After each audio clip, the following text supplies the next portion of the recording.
Powered by the Zapata Bread Studio. This is Straight Outta Jersey with Jersey Jay-Z.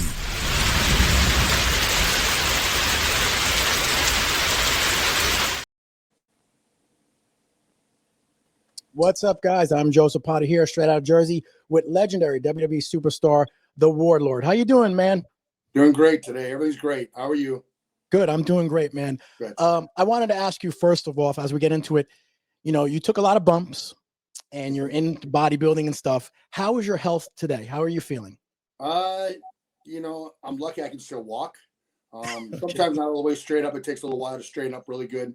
You know, just a lot of aches and pains, you know. I look great on the outside, but the inside, my body's beat up. I mean, I got a lot of arthritis. I've got a partial torn meniscus in my right knee right now that I'm getting around on. Still get around. Thank God I got all the muscle I built, you know. I got a drop toe on my right foot, which really sucks when you try to walk it. Your toe wants to go down first. Yes. You really got every time you walk it, take a step. You got to remember to raise that leg a little bit higher. Otherwise, you're going to stumble every single time, you know. So I'm going through some things, you know. It's tough. Yeah, I think Scott Steiner has that same issue. Yeah, Scotty had it too. Yes, he did. Scotty has it too. Yes. Yeah, it's pretty crazy. Growing up, you know, you had one of the best bodies in the world. And I'm myself into bodybuilding and have a lot of bodybuilding friends. Did you want to be a bodybuilder first or be wrestler? I really never wanted to be either one. I just wanted to lift weights. I really did. No, I just love lifting. I enjoyed lifting. It was a way to get away from everything. Like you say, if you have any kind of stress, any kind of problems or issues going on and that stuff, it was just a great getaway. And to this day, you know, I mean, I can't lift anywhere near the weight I used to be able to lift and that stuff, but I've become smarter at it. And it's still a way to get away from everything, you know, when you're just having a bad time, bad things aren't going right. You get there, and after you work out, you feel so much better, you know. Yeah. You know, I watched wrestling, AW. I grew up in Minneapolis. So I watched AW because that's what was on there. And I enjoyed it, but I never thought about being a professional wrestler. And you know, and I looked at bodybuilding, and I really didn't want to get to that super hard dieting where your body's going up and down so much trying to do the diet. And as soon as you're done, you know, with your competition, you're back taking everything in the world and that stuff, you know, getting all that calories back into you again. And your body's kind of up and down all the time, not sure where it's going, you know. So like I said, I just enjoyed lifting. I really do. Yeah. Okay. Yeah. Like you said, it was a great way to relieve stress. I love lifting myself. Now you are from Minnesota. A lot of famous wrestlers come from your area. I mean, Rick Rude, you know, the Animal and Hawk. Did you see them at the gym and Joe was the one who got you into wrestling? Actually, I didn't see it. The only person I saw Hawk, but I saw Joe a lot more. Okay, Joe. Okay. And Joe would come to the gym. It was called The Gym. It was the place to be in Plymouth, Minnesota, The Gym. And if you were anybody, that's where you wanted to be because that's you'd be discovered. And so I was working out my partner and that stuff. And every time Joe would come home, he'd kind of stare at me. And I would look at my partner and said, I'm looking, I said, is he mad at me or something? I do something wrong at his gym, you know? I mean, I didn't mean to if I did, you know? And all of a sudden one day he came over and they said, hey, big brother, you ever thought of, you know, getting into professional wrestling? And I said, yeah, not really. I just like working out. After about 5 times, he came over, and this time I was ready. He said, you still thinking about it? I said, I'm ready. He grabbed me by my hand so quick, took me to the front desk, sat down. He goes, we got to come up with a wrestling name for you. And we started kicking out names.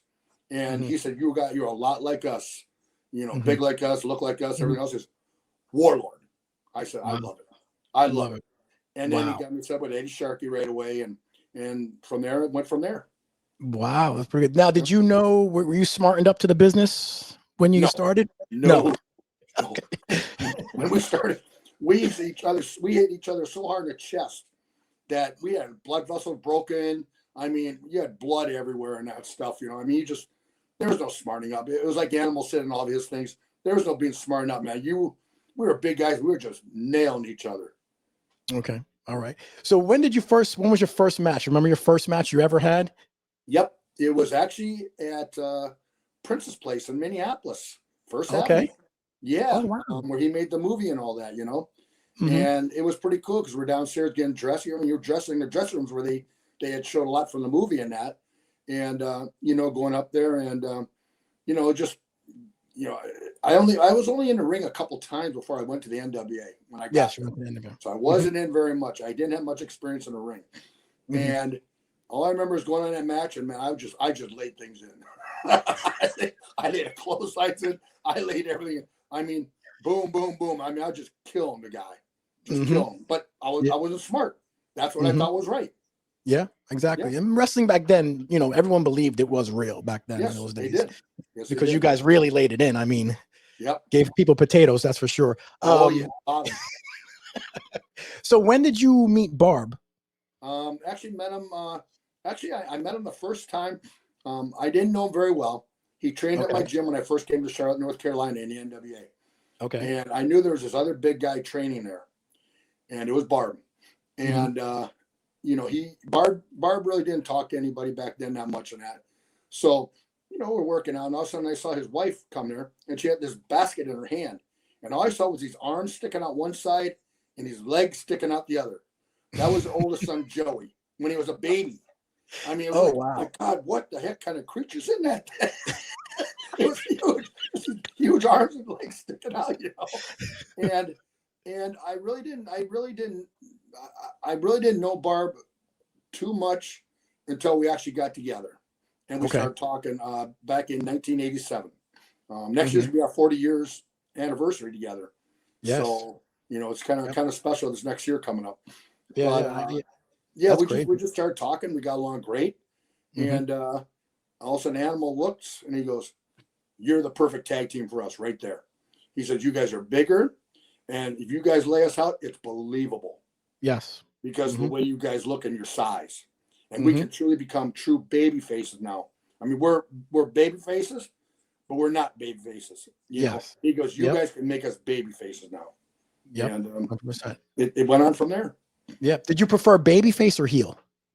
You know what? I like either one. It doesn't matter. You should be able to do both. If you're a good wrestler, you should be able to, you know, if they tell you you're a baby face, boom, you're a baby face. If they tell you that day you become a heel, you learn and you become a heel that day. You know, so it's good to know both. Yeah. Well, you make a great heel, but you know what people don't realize, you're one of the nicest guys outside the ring. I mean, I've met you numerous times, as you can see. I've met you numerous times, and you always were one of the nicest guys I've ever met. You and Barr, both great, sign autographs. The fans are everything. You know, I mean, you know, without the fans, we're just two big guys out there like everybody else. But all the fans who makes us help us make the Powers of Pain, Warlord, and Barbarian. Yeah. I heard now the reason you guys went to WWE or WWF at the time was because you had issues with the scaffold. You were not, it was safety issues that you were not happy with. Yeah, we were going to be falling every night. It wasn't going to be wrong. It's came straight from Animal. He says, "You guys can be falling every night," and I said, "I already know that." And sooner or later, something's going to happen. Yeah, either an ankle, a knee, something's going to go, especially at our size. Yes. And number two, I hate heights. I hate heights. For some reason, God didn't want me to climb things. He just didn't. So, I really don't like being up that far and looking down and say, "God, I got to fall down there." No way. So, okay. All right, cool. So you entered WWE. How was that experience there? What was it like? Powers of Pain. It was great. I remember the first day, our first TV was Glens Falls, New York. And we're walking there. I'm walking my two bags in my hands, and Barb's walking next to me. And we're going back to find where the dressing rooms are. And all of a sudden, down the hallway in front of us walks Hulk Hogan. Oh, wow. He walks by, and then Andre the Giant walks by. And all of a sudden, Randy Macho Man's getting ready to walk by. And all of a sudden, he stops. He looks at us, and he goes, "Welcome to the WWF, big brothers." And I looked at Barb. I dropped my bags and said, "Barb, that's his real voice." I said, "That's not a gimmick voice that he has on TV. That's his real voice." I mean, wow, man, it was so cool, you know. I mean, just you know, and just being there at a time when I believe you had the greatest wrestlers there ever were. Yes. Everybody was a gimmick, and everybody knew how to portray their gimmick so well. I mean, it was an incredible time, and I'm just a very, very lucky man to be able to be there at that time. Yeah. I mean, the wrestlers then in your day, they were all believable because you guys were larger than life. You were big, strong. Today's wrestlers, you know, some of them, you look at them, you're like, I could take them down myself if I'd have to. You know, it's like, they're not impressive. You guys were forces to be messed with. Well, we were comic book characters. If you looked at a comic book and you looked at us, yes, there you go. Yeah, and you look and 100%. go, this guy's real. I mean, I Yeah. can touch him. I can talk to him. I can do all these things with him. And I mean, it was such a cool thing, you know. The only thing I'll say about today's wrestlers, you know, great athletes. The things they do, I could never dream of. All their flip and flop and everything. I'm like, my God, holy almighty, you know. The one person that lately that has really caught my eye, and he doesn't even look like a wrestler. He's small. There's nothing when you look at him, but his gimmick is so cool. Dan Housen. Yeah, I've met Dan a few times. Housen has caught my eye because he's got the kids. He's got all the kids in his pocket. And AEW didn't do anything with him. And here he comes to WWE, and Triple H knew exactly what to do. And he's giving him all the ammunition in the world to do it. And look how it's producing. He's the number 2 seller in merchandise. Probably would be number 1 not too long. You know? And it's just 100%. amazing what the guy is doing. And the way he portrays a character is so good. And how many times has he had to wrestle since he's been there? Maybe a couple times? Only a few, yeah. There you go. And he's not beating his body up. All these other guys are killing their bodies, doing all these shows and doing all this stuff. He doesn't have to do that. And he's getting over even more. Yep. And Triple H gives him that little train thing. He goes to the guy and all those little minions that follow him around. Yeah. How cool 100%. Is that? Yep. But I give him all the credit in the world because what Triple H is giving him, he's getting it over. Yep. 100%. It really is. And you know, being up here with all the Knicks fans and the Knicks, you know, the Knicks fans love him because you are cursed that they love him. They're selling his merch at the Knicks store. That's what I'm saying. His merchandise is I mean, it's over the top what it's doing. It's amazing. 100%. You know, he wears makeup. You wore makeup. Yep. Who did the makeup? Was it Barb did it on you, or did you have to learn how to do that? Barb did it at first, and then he got mad at me. He said, "Teddy, you got to learn how to do this." He said, "I'm not going to keep doing this." So slowly, I started to learn, and as I learned, it got easier and easier.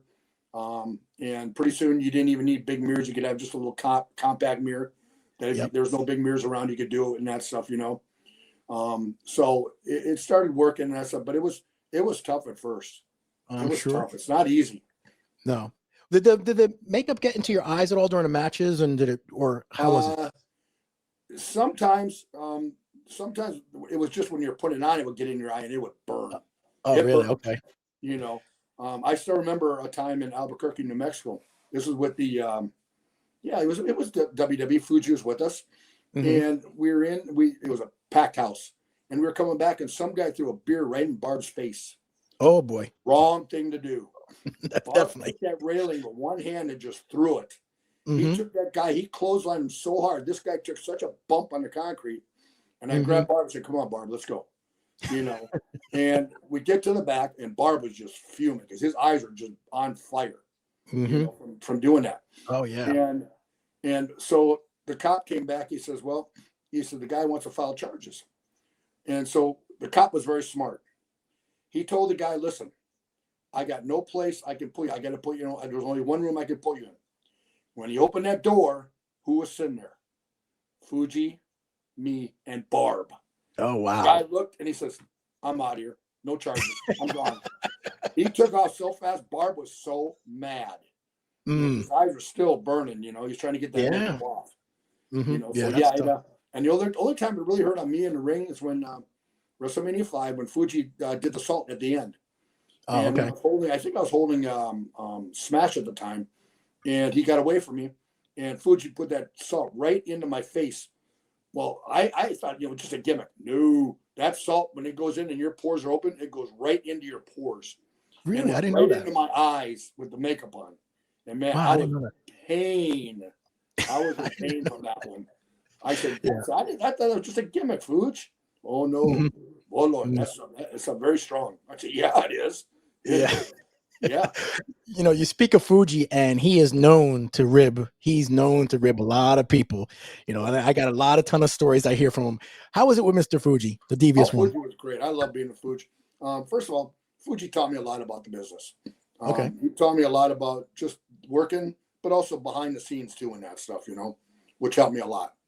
But he was always with us, always straightforward. After every match, we get in the car and we go down the road, we talk for a little bit about the match, and then he would start drinking his beer, So every night I would learn a little bit something every single time and take it in, so it made me a little bit better wrestler all the time. Wow, that's great. But Fuji was great.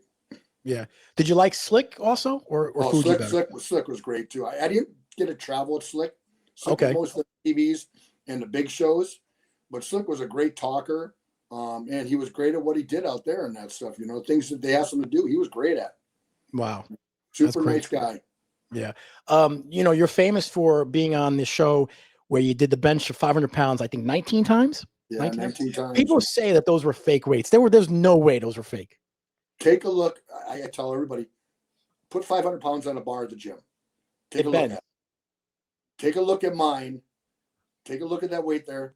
When 405, there's not a bend. When you get to 500, you start getting a little tiny bend, a little bit, not a whole lot. From there, it goes a lot after that. Yes. The 500 pounds is where actually the bar will start to bend a little tiny bit. If you look at that bar, it's bent just a little bit tiny in the middle. You can see a little bit right there. And that's what I tell people. That's how you know it's real. And that's that time was a different time. I mean, I was in a different world. First of all, I'm half Polish. So that Polish people are some of the strongest people on this earth, as we know, through Pujanowski and all the strongmen and that stuff, Every year they're always in the finals for the strongman contest. Strongman. Yes, they are. So, I've got that gift. And at that time I had no injuries, no nothing. So I was feeling great. Nothing hurt. And I was a very good bencher at that time. Yeah, that was really solid muscle. You mentioned Hulk Hogan, and I'm a huge Hulk Hogan mark. I love Hulk Hogan. I got to meet him, lucky enough, and talk to him. He passed away actually last year. What did it mean to you, Hulk Hogan? How was he with you? Was he just a great guy, like you mentioned? Oh, I love Hulk and that stuff. Hulk was always nice to me. Like I said, the first time I wrestled him was actually up in out on Long Island, Nassau Coliseum. Oh, really? It was a Friday night in the middle of summer. Now, we know how hard it is to draw people out there in the middle of summer on the weekend because they all go to the beach. As soon as Friday comes, they head right to the beach. Well, I only had a couple interviews with him. He only had a couple interviews with me, and that place was sold out. Wow. I couldn't believe it. And when I went to the ring, I got up to the ring, and I'm with Slick out there, and we're walking around, and all of a sudden you see the big light spotlight. Now, back then you didn't have all the big stages like you do now and everything else when they come out. You just had one spotlight, and you had that narrow little, the area when you come down to the ring that you'd walk through. And all you see is his blonde hair above everything else waving around and his finger pointing in the air. And I'm like, oh my God, this is Hulk Hogan coming here. It's like, oh. And all of a sudden he gets to the ring, he climbs up on the apron, he goes back and forth, and then he stops, he points at me, comes to the ropes, and starts to rip off his shirt. That was it. Everything went black. I didn't say anything. It probably wasn't that long. It seemed long. It seemed like a minute. It probably wasn't that long, but everything in front of my face went black. Wow. And then finally, when the shirt came off and that stuff, and a few seconds later, I finally started coming back and that stuff. And I looked down, man, I had goosebumps on my arms. Like, you know what? I'm in here. I said, my God, I'm in here with Hulk Hogan. This is so cool. And it was so easy to work with him because he sells so simple and so easy. Yes. And that's the problem with today's wrestling. No one wants to sell. Everybody wants to be stronger than the next or do a bigger move to the next. And they're all getting up from all these big moves, which I don't know how they do that because me, I'd say, I'm done. I'm finished. This is it. It's crazy, And if you could have a 300-pound man as Hulk Hogan crawling in his hands and knees in the ring, anybody can do it as a babyface. Anybody can do it. 100%. Okay? And that's something that's missing in today's wrestling now. No one wants to be a true babyface anymore. No one wants to sell. Everybody wants to try to be stronger than the next. And if they'd actually learn how to sell, they would get over so big as a babyface. But it was so awesome working with him and that stuff. I mean, the end of the match he makes the same comeback every time. He hulks up. You throw the punch, he blocks, punches you. You throw the punch, he blocks, hits you. Throw the punch, blocks, it hits you. Boom, boom, boom. Takes you back to rope, puts up the big foot. You go down, and when he went to hit the ropes, Slick jumped on his back. So I went ahead to grab. I got up and I went to grab the world champion belt. And as I turned around, Hulk was right there, and he nails me. Boom! I dropped the belt. As I'm selling, as I turn around, he comes with the belt running. Boom! Nails me in the head. I roll out, and the Slick rolls out, and we get disqualified. So, but it was so awesome, man. It was so awesome. And just all those flashes going on. My gosh, he was the man. He was the man back in the day. There's no one. Everybody can say what they want to say about people. Cena, everybody else. Hogan is always going to be the GOAT. I don't 100%. Care what anybody says. Hogan is going to be the GOAT. Yep. Hogan was the man. Road Warriors are the GOAT of tag team wrestling. Oh, yep. Demolition. I love Demolition. They're great. Steiner Brothers, all them.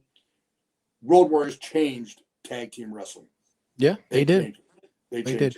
You were on Thunder in Paradise too, weren't you, with Hogan? No, I actually tried out for a spot. Oh, okay. I thought you were on Thunder in Paradise. No, I went, and I was just too big for it. You know? Yeah. So it didn't work out. They actually used Arnold Schwarzenegger's double for it. Oh, wow. That's what they used for that spot and that stuff. So. But it would have been a lot of fun. I was out there. My Harley was in it. The Harley was in it. And Hulk wanted my Harley to be in with his Harley and other Harleys. So yeah, I was in it. Okay. Why did they split you and Barb? You guys were the best. I think probably because they're bringing the Road Warriors in. That was. I think they're bringing Joe and Mike in, which they had always wanted them, and they finally were able to get a hold of them. So I believe that was it. I mean, nothing was ever said. I never heard the official statement. But in my heart, that's what I believe it was. Okay. Did you like the armor, the gimmick they gave you? Yeah, I liked it. I thought it was cool. It was very futuristic. I'll tell you what, when they put my action figures of those up, they sell out quick. They do. Because it's very futuristic, but it's a cool looking outfit. Yep, I do. I have it here over there. Yeah. I have it. The staff, the mask, all that stuff. Yep. People like that. And I enjoyed it, I enjoyed it. Yeah. You were obviously at the Hall of Fame when Axe and Smash, they obviously got inducted. And I think personally, you and Barb should be in the Hall of Fame too. I think definitely. What did you think about the Hall of Fame experience? Oh, I loved it. I mean, it was real neat being back there, just to be back, just backstage, first of all, when I went downstairs about an hour before everything was going to start. And all the stars of today are coming through. I mean, that's where I saw Dan Hewson. I saw Obafemi. I saw all these, Cena. Cena came up, shook my hand. Triple H came through, shook my hand. It was just so cool seeing all these stars there and that, today and that stuff. And seeing a lot of my brothers from back in my time there, which were really nice. And being up in the green room with Kevin Nash, X-Pac, being, of course, with Barry and Bill Demolition, and being there with Haku, Arn Anderson. I mean, so much knowledge and stories back there. Oh yeah, it was so 100%. Cool. But the funniest thing about it is we all had the jackets we had to put on. Now all of us have injuries. We got shoulder injuries, everything. We all had to have help with either a tie, which I needed help with my tie. I can't do a tie if my life depended on it. And we all need to have help putting our jackets on. Okay. We're all gonna put our jackets on. You guys were all like, oh. It was just so cool, and it was so surreal. Just getting up on the stage later on and inducting him into the Hall of Fame, and in the front row here you got Triple H, John Cena, all these big stars right in front of you. I mean, all of them are right there. That's pretty cool. I remember I asked permission when I said old WWF, because they wanted WWE, but I told them, this isn't true, because they weren't there with the WWE. They were there with the W. Can I say old WWF? Because I'm not talking I'm just saying old WWF when it was there. Yeah. And I got permission. Oh, you did? Okay. And I got up there, and when I said it twice. When I was talking about their title run and the having the titles 3 times and all that, and the look I got from Triple H, and it wasn't anything mean or anything, Dan. It's like, but I said I got permission. I mean, I asked, and it was on the teleprompter up there, and they put it on the teleprompter for me. Okay. So it's not like I'm not going to go out of my way and doing that would ever discredit WWE or Triple H, because I love Triple H. I think he's a godsend to WWE. I really do. You know, but you know, it just, I guess it caught him off guard a little bit. But it was the truth. It was the truth. Yeah. You know, Batista has said numerous times, Batista said that you were his childhood hero because, you know, he's into the bodybuilding, into the bodies, and you had one of the best bodies in wrestling, hands down. Have you ever met Batista? I met him one time, I believe, if I remember right, back in 2007. It was up in Orlando, and that's when they had the WrestleMania up there. And I remember I got invited to the dinner that night.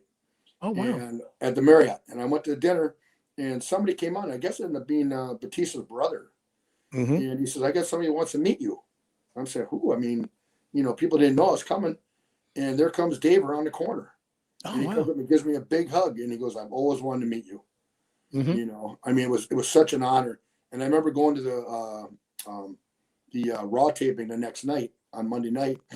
And he grabbed me by my hand and took me around and introduced me to everybody, taking pictures of the Japanese photographers with him and everything else. It's like, my God, this is, I mean, for me, it was so cool because, first of all, you're with a guy that's how many times was he a champion with WWE and that stuff, number one. Yeah. He's a great looking guy, super nice guy. And now, I mean, he's a superhuman character. Yeah. How awesome is that? Yeah, exactly. He's one of the top 5 stars in Hollywood. Yep. 100%. Along with The Rock, Cena. The Rock, yep. Those 3 are in the top 5. All 3. I mean, it's amazing. You know, and I heard he's going to be up at the big event in November, but up in New York this year. Oh, really? Okay, that's where, you know, I go up there all the time. Really I kind of work the show. I'm hoping I get up on that one because I would love to see. I know Dave would love to see me, but I would love to see Dave. Oh, that's great. You know. Is there any wrestler from today's era you wish you could have wrestled? Maybe did you never wrestle The Rock or maybe Austin? You know, somebody on another podcast just asked me that, and I thought it'd been really cool to wrestle Brock Lesnar. Oh, that would have been awesome. Brock is just—he's such a great athlete. I mean, not only was he a great WWE wrestler, what a performer in UFC. What he did over there. I mean, he broke the stigma about what wrestlers were. Everybody's like, "Oh, wrestlers aren't that," and he goes in there and he boom, boom, boom, and becomes champion. You know, and then I don't think he ever played football, and he went to the Vikings. The Vikings. And he made their practice squad. Yes. With the Minnesota Vikings. I mean, what an athlete. Yes. You know, and at 40 years old, look what he's still doing out there. Even with the bump, I mean, you know, and all that stuff, you know, at his age, and still looks great. And I mean, just he's an incredible athlete. And I would have loved it because I thought our size and our strength, it would have been a lot of fun out there. A lot of fun. Yeah, his body and your body in that ring. Whoa, the ring would have broke. That would have been great. Well, I hope it doesn't break. I hope it keeps going. But after wrestling, though, is it true you bodyguarded 50 Cent? Yeah, I did. Really? Yeah, I did. Did he reach out to you? No, actually, it was a company. And they saw me at where I was, and they said, well, "How would you think about you know, we really need somebody to bodyguard." I didn't know who he was at the time. Oh, okay.